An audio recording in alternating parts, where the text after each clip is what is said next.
All right, welcome back to another episode of Phoenix Edge. This is an RPG and gaming news podcast. My name is Hat. And I am Stan.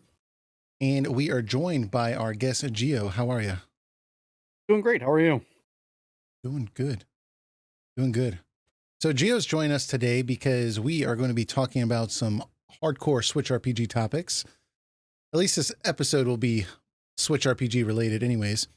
So if I could just interject real quick, we had a bit of an audio problem with this podcast, and unfortunately we had to scrap a large percentage of the podcast. However, I was able to salvage the Bravely Default 2 section, and it's a really good part of this podcast. I listened back to it today. I think it's really good, so I think you guys are going to enjoy it.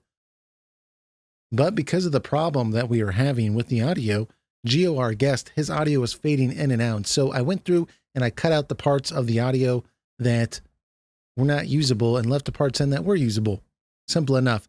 Stan's audio and my audio are completely fine. So I think that this is still a great conversation, and I appreciate your understanding with that. Other news real quick, make sure you go check out Gio's website and YouTube channel and podcast. So he runs a website, switchrpg.com, with some other people on there where they basically cover all the RPG related stuff that comes out on the Switch. Great website. They also have a YouTube channel, Switch RPG. Do a lot of Let's Plays, lots of just news oriented, letting you know when games are coming out in the future. And then also an RPG podcast, the Switch RPG podcast, on a weekly basis. It's on YouTube, and then they'll have an audio version as well. So make sure you go check that out. There will be links in the description. Other than that, please enjoy, and thank you for your understanding this week. Talk to you guys later. All right, well, let's jump into it. So we have Bravely Default 2 that has been officially postponed to February 26, 2021.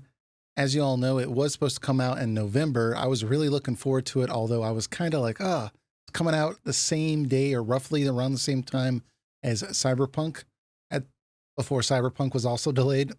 But anyways, I was really worried about that because both of those games I really wanted to play. But this game's now been delayed till February 26, 2021. And with that announcement of delay, they also released a video kind of giving the results of the survey they gave out to fans regarding the demo that they had fans play earlier in the year. And this was basically a demo with like all the characters, the battle system, everything, but it was a separate component from the story. Like it was a different story. So there was no spoilers in it. And basically they just wanted people to play this game and then take this survey, let them know what they liked, what they didn't like. So that way they could make sure that they're appeasing the most people. So some of the results here were things that people liked. It was the music. 80% said they liked the music. 76% said they liked the job system. 74% said they liked the graphics. And then the Brave default system and the combat, 70% said they liked that. And 70% said they liked the characters. However, the things that people didn't like, the difficulty for the demo was 33% that didn't like it. And the usability, meaning the UI and things regarding that nature, 28% said they were unhappy with that. So we'll kind of get into specifically what they changed, but what'd you guys think about the stuff that people didn't like? I know it's been a while since we've played the demo. I went back and listened a little bit to what I had to say last time, but what'd you guys think about the difficulty and UI? Does that resonate with you all, or are you in disagreement? I did notice that the difficulty was higher than you would expect, but I thought I remembered reading somewhere that was intentional. Yeah. That they did that on purpose because they wanted you to get a lot of experience very quickly so that you could level up the jobs fast and then, play around with the system as you saw fit. So I guess maybe people didn't get the note and they thought that this difficulty was representative of the full game. I lean more so on I like these kind of games to be more difficult, more challenging, where you have to kind of think through every battle in order to play well. Right. Yeah, so that did not bother me The UI, I also can't recall anything too specific that bothered me. So, but I don't know about you guys. If Yeah, there definitely was a difficulty spike in the below the game. Right. They did mention that beforehand. Don't know what people were thinking, but they definitely wanted you to try everything out in the game. like Geo, I just played the demo through to the boss, who was like a challenging boss. Like I died a few times, and had to rework my strategy to see how I could beat that boss. But then you essentially get like a thank you for playing, and from there I stopped because I figured that was at least 90%. But apparently there was a lot more Yeah. of content in the demo. So I completely agree with you all. I did the same thing. I just played through to the end of it. I mean, I did a little bit more venturing because I actually tried to get all the best gear that I could from the shop and everything like that. But Mm. I wonder if the people, now it was only 33% that complained about it, right? But I wonder if the people that did complain, do you think these are younger JRPG players? Because the JRPGs I grew up with, they were pretty grindy and pretty gruesome. So to me, like I was kind of used to it, right? Like I kind of liked it. It was nostalgic for me. I mean, I stepped right out of that first town and I went into my first battle, and I think I actually got a game over screen. I didn't do anything. I didn't equip anything. I just was like, let's go. And I just went towards the first thing, and it was too powerful. So I actually Yeah, was like that. Mhm. Yeah, it's not going to be easy. And again, like you guys, I don't mind challenging turn-based art. Hmm. So felt right in line. It felt perfect for me. Apparently not. Yeah. Yeah, so they added difficulty options in response to this, right? There's like an easy, normal, and hard mode, which is good. Everybody can adjust to the difficulty that suits their play style and how they want to play through the game and enjoy it. So that's a good thing. If there's an option for the like original difficulty of the demo, though, like I think I'd pick that, which would probably be hard mode. It was kind of refreshing, like a callback to the older style games where, yeah, if you just walk outside of a town and you don't have all the right gear, right, for that area, expect to get one shot like by some of the regular enemies. Yeah, but it was crazy in that, well, I don't want to say crazy, but it was still appropriately balanced, I felt, because if I needed a new piece of gear and I saw it and I wanted it, it would only take 3 or 4 battles for me to get enough money to buy that one sword. I mean, to Yeah, outfit the entire party would take a while, but I mean, I'm thinking Final Fantasy 3 on the NES. I mean, to outfit your entire party would be like a whole weekend, just grinding to get to the next place. Yeah, the intention of the demos, they really wanted you to try out every job, Yeah. max out your job, different kind of rant like combination. Yeah. So, like Stan suggested or brought up, they did add new difficulty options. So I was really happy to hear that they didn't just make the whole game easy. They just said, okay, if you want to play it as casual, you can do that. So that was good.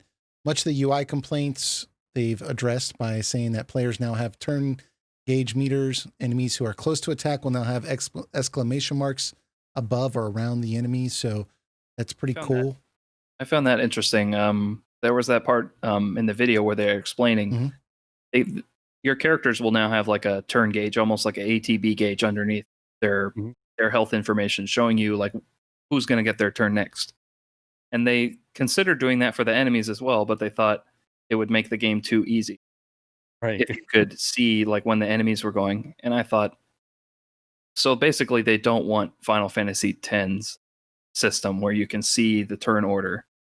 And Right. I was wondering why, and it actually makes sense in the Bravely Default system, right? You either attack or you defend essentially, and when you defend, you gain the the Brave points, which allows you in a future turn to be able to take multiple actions all at once.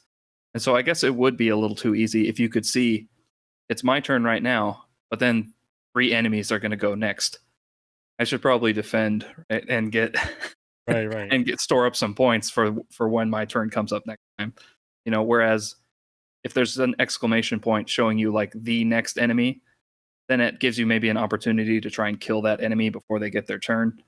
But other than that, you don't have that much information about when the enemies abilities or when their attacks are coming next, other than the next one. So I guess that's kind of a good compromise. I kind of don't mind not seeing. I think doing things like that is a little more interesting. Oh no, I like the ATB meter. Yeah, I like the ATP meter too, but I was just thinking about for Bravely Default specifically, it probably would be too strong in the player's favor if you could see the enemy's action order as well. I do agree for having it on the enemies. That would be a little much because there has to be, the enemies are not going to be as smart as you, right? They just have a programmed AI and they're going to do the same pattern of attacks. So eventually you're going to learn the pattern. They're not. So there's got to be a little bit of uncertainty there. But I think adding just exclamation mark over the one enemy, that is a little realistic, right? Because if you were actually there, you'd see an enemy raise his hand or something you might see that one enemy. So I think that was acceptable. But anyways, I would be okay with it or without it. Because you guys are the casual. Yeah. I mean, that's what I would put, casual first time. Joking, guys. Yeah. So that was pretty cool that they had that tweak. They also gave us the ability to skip battle intro sequences. Always Thank good. God. That was so obnoxious. I remember when I was playing, I'm just mashing all the buttons. I'm like, one of these have to do it. And it was just never there. It never existed. Yeah. That's something I wish FF9 would have as well. Oh, yeah. Because it kind of has like and a few other games like Legend of Dragoon, like you get into a random battle, you're waiting through this like transition screen. The first thing that happens is like this big panorama like view of the battlefield so you can see all the enemies. Like, you already interrupted me. Let's pick it up. Let's go. It's cool like the first couple of times. It was really cool in the 90s, Yeah. Right. Like, Jesus. Anyways, so there's more info on the battle info screen. I love that stuff. Just giving me more information on the enemies. I'm cool with that. I hate having to guess with symbols. Like, what does this symbol mean? I don't like that stuff. Then there was other like miscellaneous problems that were addressed that people had mentioned. They said enemies on the field map run too fast, so they weaken some of the enemies. So you could actually run away because people are pointing out that, hey, there's no random encounters, but I can't escape from these enemies because they run so fast. So they addressed that by making some of them run a little slower. They've added symbols above monsters that are in the field, right, that are extraordinarily weak or too strong for the player, so that prior to entering battle, what you're getting into. Because that's one of the problems I ran into when I first started the game, was I just ran up to an enemy that was way too strong for me without equipping anything or anything like that. So this will kind of let me know what I'm getting into. But they did say if you defeat one of those tougher enemies, you are apparently going to get a underdog bonus, which is better items or more EXP and stuff like that. So kind of cool. Miscellaneous improvements. But what do you guys think about this process of putting the demos out separate from the game and taking fan feedback? We kind of addressed that a little bit earlier, but is there anything else you guys want to add on to that? I love it. They did it for Octopath Traveler, Square. And would you like some sort of a reward out of that? If you play the beta or whatever they're calling it, buy the game, get some in-game something, that'd be kind of cool. But I love the fact that they do this. They listening. The bottom line. I wonder how much stock they put into the because obviously there's some things they can't change. Like I think only like this survey said that only 70% said that the characters were good. And I assume that means like the character design, like the chibi art style. But that's something that's like, we can't assume that the other 30% said they didn't like them, right? They just said 70% said they really enjoyed it, right? Yeah. So for the other 30%, they were kind of more indifferent or leaning negative, I guess, right? Sure. We don't know. But yeah, like for some things, like I'm sure the graphics at this point, like there's only so much they can do. A lot of that stuff, like you can't just put out a demo, take fan feedback, and then decide, oh, well, let's change the whole art style of the game. Right. unless you're like a like a smaller, maybe your art department is not as expensive, which is like not even true for many indie companies. So What do you think they would have done though if they put that survey out and it came back that 70% of the user base hated the characters? they wouldn't change because it's too expensive to Yeah, but they would they put that in they their response video? Well, you guys hated the characters, but too bad. February Yeah. 20, February 2021. Go I buy will it. say though, I had a voice acting Really, I touch liked and it. go. Yeah, I don't know. Some of it was bad. Yeah. I remember in the original Bravely Default, some of the voice act was okay. Just maybe the direction, like for example, if a character would laugh or like grunt, they would Mm, like the grunt would be so like if it was unnatural. grr, grr, like something like that. That's what that they would say that, and it was just it's so bad. But Mm. I didn't get a lot of that in this one. But they needed some voiceover. Yeah, the only voice I remember from, because I played the demo months ago, was the older male character. He had kind of a I can't remember if it was Scottish or Irish accent that Yeah. kind of added some different more character to the character. That made him feel like more unique because he was the only character that had that kind of accent and speaking style. I enjoyed that. See, I think I remember liking the voice acting because I played this the same weekend. I was also playing Trials of Mana. Ah, okay. And that There you go. English voice acting was just abysmally bad. Like it was just grating. So when I went to this, I was like, "Wow, this is actually pretty tolerable. I can It's like deal with this." breath of fresh air, right? Yeah. Yeah. So I think there was just kind of that dynamic going on. But I mean, I think that like when they do this type of stuff though, like when they release a demo, let us play it, as a consumer, I think it gives me confidence that the product's going to be good, especially if I like what they put out in the unfinished stage that it was in, right? But I do Mhm. think it depends, right? When it depends on whether or not the demo they put out is actually representative of the game. Because I remember Final Fantasy 15 did this with Episode of Sky, right? Where they put a demo out, everyone loved the demo, and then that was not it just showcased the strongest points of 15 and it didn't show any of the weak points. Ooh, I found another recipe. Sorry. Yeah. Yeah. I can't remember if that was in there or not, but it's Probably just, not. yeah. But I mean, if they had made it like a big open world demo, like I think they would have got feedback that, well, that people don't like the open world. They don't like the side quests, but like it was very structured on like one of the best quests in the game. And Right, so, Right. but putting an open world yeah, that would be difficult. as a demo, that's just big. They got to narrow it down a little bit. I think They they could have did. done it in a little smaller format, perhaps like a smaller region, and just had some side quests and stuff to see if people would accept the random number generator side quests. Yeah, Gotcha. they did.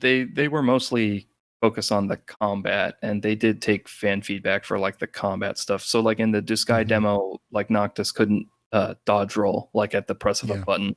Like you Yeah. couldn't do a manual dodge roll. And in the final game you could. And some But other they stuff actually around like made the the quest. weapons. They actually made the quest itself worse. Yeah, that was a head scratcher. That was like it was better in the Disguise demo than that was. really weird. Well, I guess what I'm pointing out here, just because I know this is kind of a tangent, is just that these demos are cool when they're taking our feedback, but it's not a guarantee thing, right? If what we finally get isn't exactly like the demo, right? However, I do get the impression that this demo is not going to be like the Disguise demo. This felt more complete Hmm. than, and that's probably just because it's clearly not a AAA RPG. So it's easier for them to just create an entire 12-hour adventure or whatever in this art style. So, yeah. So, anything else? Is this y'all's most anticipated game? Are y'all gonna pass? I'm not passing. I want this game, but it's not. And where you at? I think it is my most anticipated from a gameplay standpoint. just for the classic turn-based style combat. The Right. story, though, I don't know. From the demo, I didn't get really any great vibes, and I don't know. I've heard mixed things about the first Bravely Default game. I haven't played it yet, still, so I should probably get on that. But I've heard it's people good. say that Yeah, it's it's a good good, game. or yeah, we'll see. I guess the jury's out on the story, but for the gameplay, I do want to play the game. All right. I want to thank you again for listening to this episode. And I want to give a huge shout out to Gio, our guest, for coming on this episode. We'll have to have him back on in the future. Please go check out switchrpg.com. Check out their RPG podcast, Switch RPG, and their YouTube page. You can search by the same name, Switch RPG. In addition, please go check out our media partner, rpgfan.com. They have multiple RPG podcasts as well, such as Random Encounter, Retro Encounter, and Rhythm Encounter. Make sure you go check all three of those out. Random Encounter does more news and just general discussion. Retro Encounter does more in-depth game discussion, more focus on a specific game. And Rhythm Encounter actually talks about game soundtracks. So really cool stuff. So go check out those three RPG podcasts. RPG Fan also has a YouTube page. They're putting RPG reviews on there, video reviews, and then they've been doing written reviews since the late 90s on their website, rpgfan.com. They do a lot of other cool stuff on Twitch and other social media outlets as well. A lot of hard workers over there. Love being media partners with them. Please go check them out. And once again, check out switchrpg.com as well. Like I said, we will be back with a full episode next week. Thank you guys for sticking with us. We'll talk to you later. Thanks.